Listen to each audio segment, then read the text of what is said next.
Rumah Tetangga yang Horor. Sebuah cerita horor yang akan Mimin bawakan khusus buat kalian, subscriber setia channel spesial horor yang selalu Mimin bangga-banggakan. Buat kalian, langsung saja selamat menyimak kalau kalian benar-benar berani.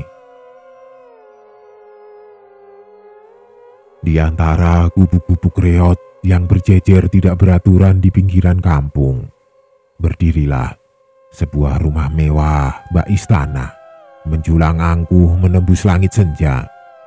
Dindingnya yang megah, pagar besinya yang menjulang tinggi, dan taman luasnya yang terawat, seolah menjadi penanda jelas jurang pemisah antara kemewahan dan kemelaratan. Pemiliknya, Pak Harso, adalah juragan tanah yang kekayaannya tidak terhitung. Namanya selalu disebut-sebut dengan nada kagum atau kadang iri. Tepat di samping kemegahan itu, tersembunyi sebuah gubuk reot berdinding bilik bambu yang mulai lapuk. Di sanalah tinggal keluarga Rahmat, seorang tukang ojek yang hidupnya jauh dari kata cukup. Setiap pagi sebelum matahari sepenuhnya terbit, Rahmat sudah menarik gas motor tuanya, membelah jalanan kampung yang masih sepi. Dari subuh hingga larut malam, ia berjuang mencari nafkah, mengantar penumpang ke pasar, ke sekolah, atau ke terminal, apapun, demi sesuap nasi untuk keluarga kecilnya. "Hati-hati, Pak," pesan Sumi, istrinya. Setiap kali Rahmat hendak berangkat, wajah Sumi yang tirus dengan perutnya yang membuncit karena hamil muda selalu menjadi pemandangan yang mengharu biru hati Rahmat. "Jangan lupa makan ya." "Pasti, Mi," jawab Rahmat berusaha tersenyum. "Kamu juga jaga diri baik-baik di rumah, jangan terlalu capek." Sore itu, saat Rahmat kembali ke gubuknya, ia mendapati Sumi sedang termenung di depan tungku, padangannya kosong. Budi, putra sematawayang mereka, tengah asik menggambar di lantai dengan arang. Namun Rahmat tahu, di balik keceriaan itu ada keinginan-keinginan kecil yang belum bisa ia penuhi. "Kenapa melamun, Mi?" tanya Rahmat lembut duduk di samping istrinya. Sumi menghela nafas panjang. "Ini, Pak, uangnya masih kurang untuk periksa kandungan bulan depan. Kata bidan harus rutin diperiksa, takut ada apa-apa." Tangannya mengusap perutnya yang membesar. Sorot matanya menyimpan kekhawatiran yang mendalam. Hati Rahmat mencelos. Biaya periksa kandungan Sumi kian melilit. Sementara uang tabungan mereka tidak seberapa, bahkan bisa dibilang nyaris tidak ada. Uang hasil ojek hari ini pun hanya cukup untuk makan semalam dan sedikit sisa untuk esok paginya. "Besok Bapak cari tambahan lagi ya," ujar Rahmat mencoba menenangkan. Namun ia sendiri tahu janji itu seringkali sulit terpenuhi. Persaingan antar tukang ojek semakin ketat, penghasilan pun tidak menentu. Tidak lama kemudian, Budi menghampiri mereka, wajahnya tampak murung. "Pak," kata teman-teman, "seragam sekolah mereka sudah pada baru. Katanya juga ada buku pelajaran baru. Gambar-gambarnya bagus." Budi menunduk, memainkan ujung kaosnya yang mulai lusuh. Tatapan sendu Budi saat teman-temannya bercerita tentang seragam baru atau buku-buku pelajaran yang lengkap seringkali membuat air mata Rahmat menetes dalam diam, terutama saat ia melihatnya tertidur pulas dengan kaos kumal. Ia ingin memberikan yang terbaik untuk anaknya, namun tangan-tangan ini seolah terikat erat oleh belitan kemiskinan. Pikirannya kalut, kemiskinan seolah belenggu yang mengikat erat, mencekik harapan dan membuat hati Rahmat perih. Desir angin malam yang dingin seolah ikut menyayat hatinya, menambahkan beban di pundaknya yang sudah terlampau berat. Suatu sore yang terik, mentari bersinar garang di atas kampung. membakar ubun-ubun dan mengeringkan tenggorokan. Rahmat baru saja pulang dari narik ojek. Tubuhnya lengket oleh keringat dan lelah yang menusuk tulang. Ia duduk di teras gubuknya, menyeka peluh di dahi dengan punggung tangan. Tiba-tiba, suara-suara bisikan tetangga mulai menyusup ke telinganya. Tahu tidak? Pak Harso pergi keluar kota loh, kata Bu Tejo, tetangga di sebelah. Masa? Kemana? Sahut Bu RT yang sedang menyiram tanaman di pekarangannya. Katanya sih ke Singapura, mendadak sekali, beberapa hari di sana katanya, jawab Bu Tejo lagi. Suaranya sedikit merendah seolah bercerita rahasia penting. Rumahnya jadi kosong melompong, tidak ada siapa-siapa di sana. Sopirnya pulang kampung, pembantunya juga diliburkan. Kabar itu seperti bisikan setan di telinga Rahmat, langsung menyambar dan menancap di benaknya. Ia mendongak, menatap ke arah rumah mewah Pak Harso yang menjulang angkuh di samping gubuknya. Biasanya, rumah itu selalu ramai dengan aktivitas, suara mobil mewah mondar-mandir, tawa para asisten rumah tangga, atau sesekali anjing peliharaan Pak Harso yang menggonggong riang. Kini, rumah itu sunyi senyap, bagai kuburan di siang hari bolong. Tirai-tirai tertutup rapat, gerbang utamanya terkunci rapat, dan tidak ada satupun lampu yang menyala di teras. Sebuah ide gila yang sebelumnya tidak pernah berani ia bayangkan, kini melintas dengan begitu jelas di kepalanya. Mencuri. Jantungnya berdebar tidak karuan seolah ingin melompat keluar dari dadanya. Mencuri, gumamnya lirih, nyaris tidak terdengar. Ia langsung mengernyitkan dahi mencoba mengusir pikiran terkutuk itu. Tidak mungkin. Namun, gambaran Sumi yang pucat pasi karena biaya periksa kandungan dan wajah Budi yang sendu saat melihat teman-temannya dengan seragam baru kembali berkelebat di benaknya. Pikiran tentang perhiasan yang mungkin berserakan di kamar Pak Harso, tentang uang tunai yang bisa menutupi segala kebutuhan mendesak keluarganya, mulai menguasai benaknya dengan kejam. Ia tahu Pak Harso punya banyak perhiasan emas dan uang yang tidak terpakai, hanya tersimpan di kamar tidur utamanya. Uang itu jika berhasil ia dapatkan bisa membayar semua tunggakan sekolah Budi, menebus obat Sumi, dan bahkan sisa untuk makan beberapa bulan ke depan. Rasa takut akan dosa, takut akan karma, dan bahaya jika tertangkap, sejenak kalah oleh desakan ekonomi yang kian menghimpit. Hanya kali ini saja, bisiknya pada diri sendiri. Suaranya parau, seolah berusaha meyakinkan hatinya yang bergejolak. Ini demi anak istriku, demi mereka bisa makan, demi Budi bisa sekolah, demi Sumi bisa sehat. Setelah ini aku bersumpah tidak akan pernah melakukannya lagi. Malam itu, saat rembulan menggantung separuh di langit, Rahmat terus memandangi rumah megah Pak Harso. Kegelapan dan kesunyian rumah itu, entah mengapa, terasa seperti sebuah undangan, sebuah godaan yang sulit ditolak bagi hati yang sedang putus asa. Malam harinya, setelah rembulan naik tinggi dan memastikan Sumi dan Budi terlelap dalam buaian mimpi, Rahmat menyelinap keluar dari gubuknya. Setiap langkahnya terasa berat, seolah memikul beban bergunung-gunung. Kegelapan malam menjadi selimut yang sempurna untuk niatnya yang terlarang, menyembunyikan siluet tubuhnya yang gemetar. Jantungnya berdebar kencang, memukul-mukul dadanya seolah ingin keluar dari sangkarnya. Setiap derit bambu gubuknya, setiap desir angin yang menerpa daun-daun, seolah menjadi detak jam pengingat akan keputusan nekatnya. Keringat dingin membasahi pelipisnya, mengalir di wajahnya, meskipun udara malam cukup sejuk dan lembab. Ia bahkan bisa merasakan nafasnya sendiri memburu, menciptakan kabut tipis di udara malam yang dingin. Ini salah, bisik hatinya.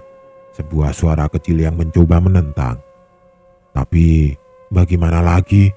Jawab suara lain yang lebih kuat, suara keputusasaan. Dengan langkah hati-hati, ia mendekati pagar tinggi rumah Pak Harso. Dindingnya yang kokoh dan gerbangnya yang menjulang dengan ukiran-ukiran rumit dan lampu-lampu taman yang kini padam, seolah menertawakan keberaniannya yang nekat.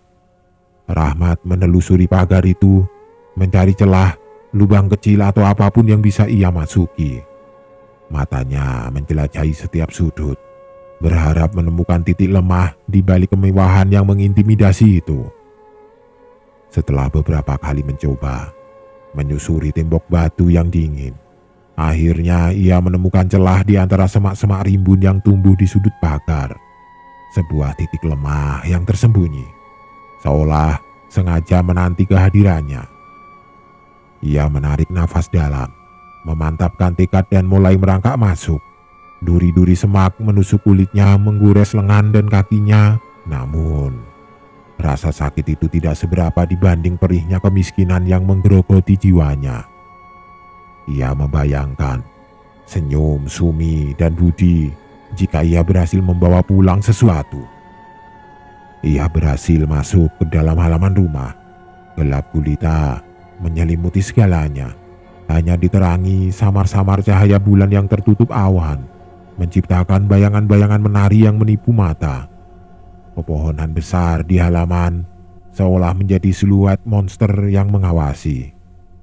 Aura dingin menusuk tulang, seolah rumah itu menyimpan rahasia kelam, lebih dari sekedar kekosongan biasa. Sebuah keheningan yang mencekam, seolah tidak ada kehidupan di sana. Rahmat bergegas menuju jendela belakang yang menurutnya paling memungkinkan untuk dibuka, jauh dari pandangan jalan. Ia sudah mengamati rumah ini selama berminggu-minggu, tahu seluk-beluknya, tahu kemana harus menuju. Dengan sebilah obeng yang ia bawa dari rumah, ia mulai mencungkel jendela.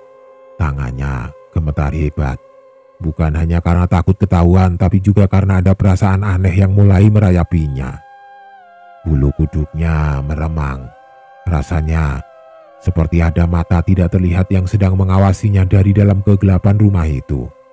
"Ayolah, sedikit lagi," bisiknya pada dirinya sendiri, mencoba membuang pikiran-pikiran ganjil itu.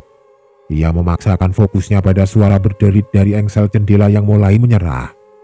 "Demi anak istriku."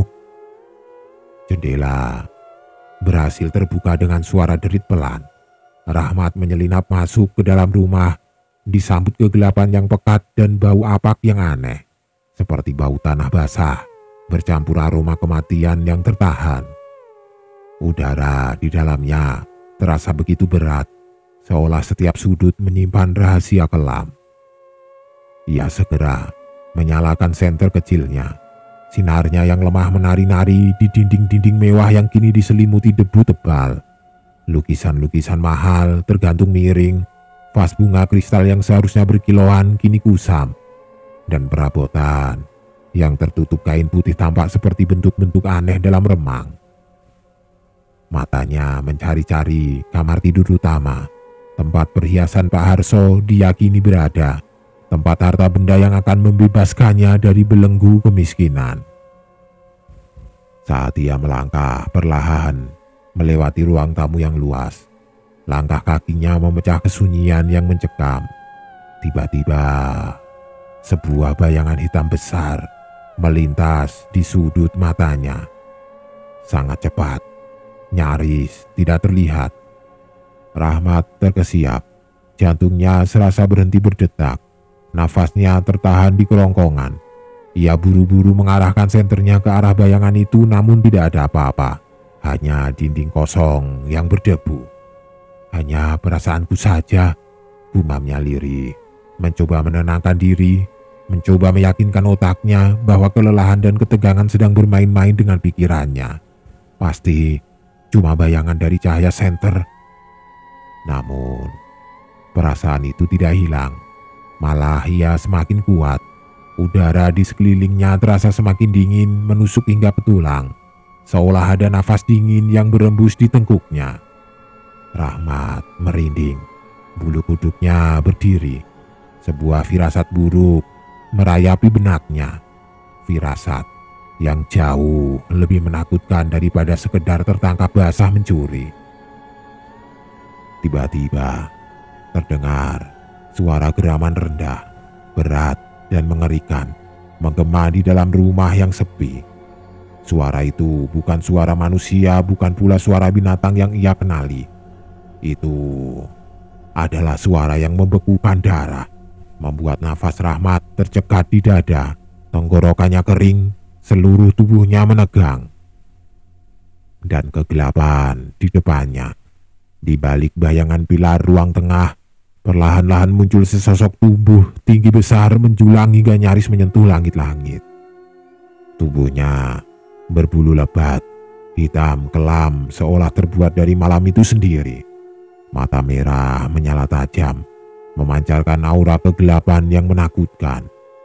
Wajahnya menyeramkan dengan taringnya yang panjang dan tajam, mencuat dari mulutnya yang menganga sedikit dan kuku-kukunya yang runcing seperti cakar binatang buas.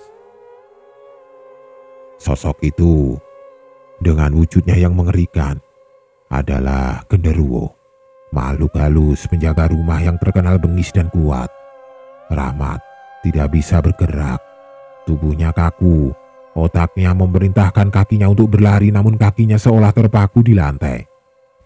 Ia hanya bisa menatap genderuwo itu dengan tatapan kosong penuh ketakutan.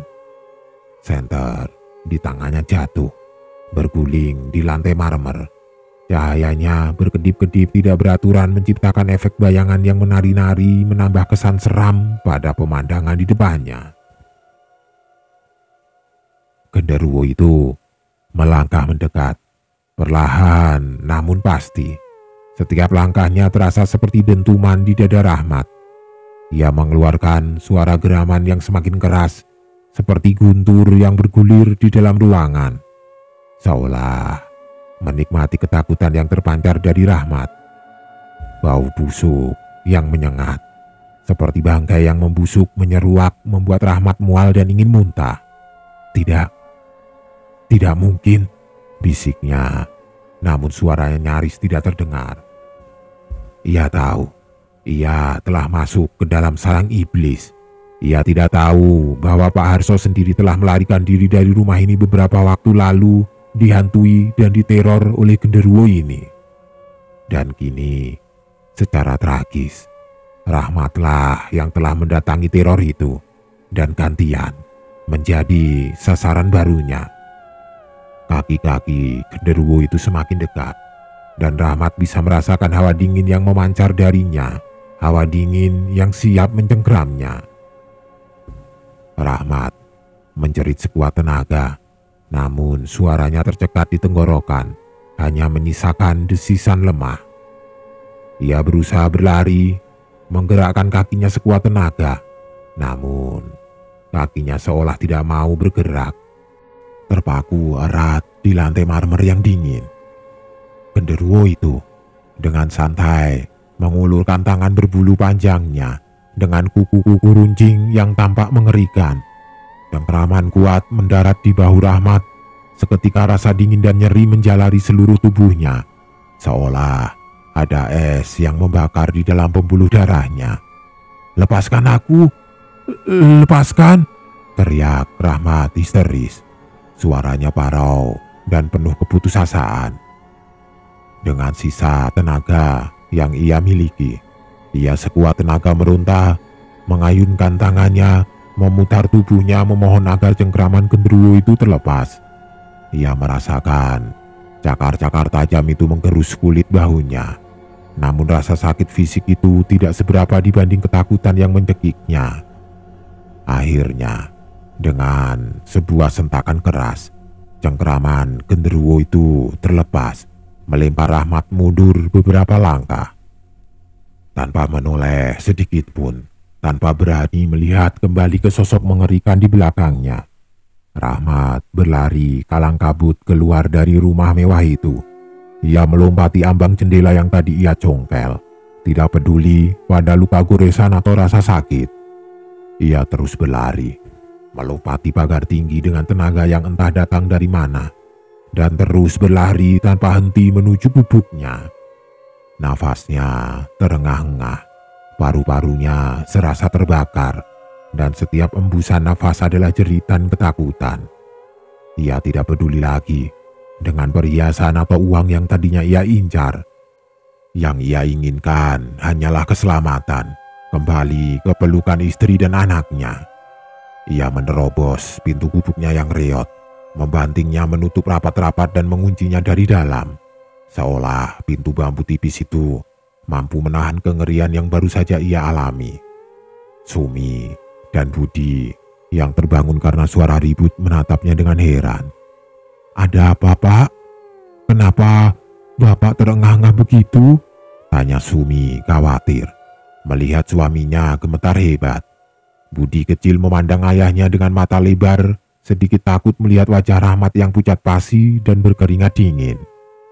Rahmat hanya bisa terisak, memeluk erat Sumi dan Budi secara bersamaan. Ia tidak sanggup berucap sepatah kata pun, lidahnya keluh. Ia tidak berani menceritakan apa yang baru saja dialaminya. Takut mereka juga ikut ketakutan. Takut kengerian itu akan merasuki mimpi-mimpi mereka. Ia hanya membenamkan wajahnya di bahu Sumi, mencoba menenangkan detak jantungnya yang masih memburu. Namun teror itu tidak berhenti di rumah mewah. Malam-malam berikutnya, Rahmat mulai merasakan kehadiran genderuwo itu di sekitar gubuknya. Awalnya hanya samar-samar, seperti hembusan angin dingin yang tidak wajar. Kemudian, suara geraman rendah yang persis sama dengan yang ia dengar di rumah mewah itu sering terdengar di luar jendela gubuk mereka, terutama saat dini hari. "Pak, dengar suara apa itu?" tanya Sumi suatu malam, terbangun karena suara geraman. Rahmat hanya diam berpura-pura tidak mendengar, namun seluruh tubuhnya tegang. Kadang, bayangan besar melintas di kegelapan luar jendela, seolah ada sesuatu yang mengawasi mereka dari balik pepohonan. Dan yang paling mengerikan, bau busuk yang menyengat, bau apak bercampur amis, kerap tercium di sekitar gubuk, terutama di malam hari. Rahmat sering terbangun di tengah malam dengan keringat dingin, merasakan kehadiran makhluk itu, seolah ada mata tidak terlihat yang mengawasinya dari balik kegelapan. Ia tahu genderuwo itu sedang mengincarnya. Sumi dan Budi mulai merasakan keanehan pada Rahmat. Ia sering melamun, pandangannya kosong. Ia menjadi mudah ketakutan bahkan oleh suara-suara kecil dan nafsu makannya menurun drastis. Wajahnya kian tirus, matanya cekung. Bahkan, suatu malam yang mencekam, Budi menangis ketakutan dan berlari menghampiri Rahmat.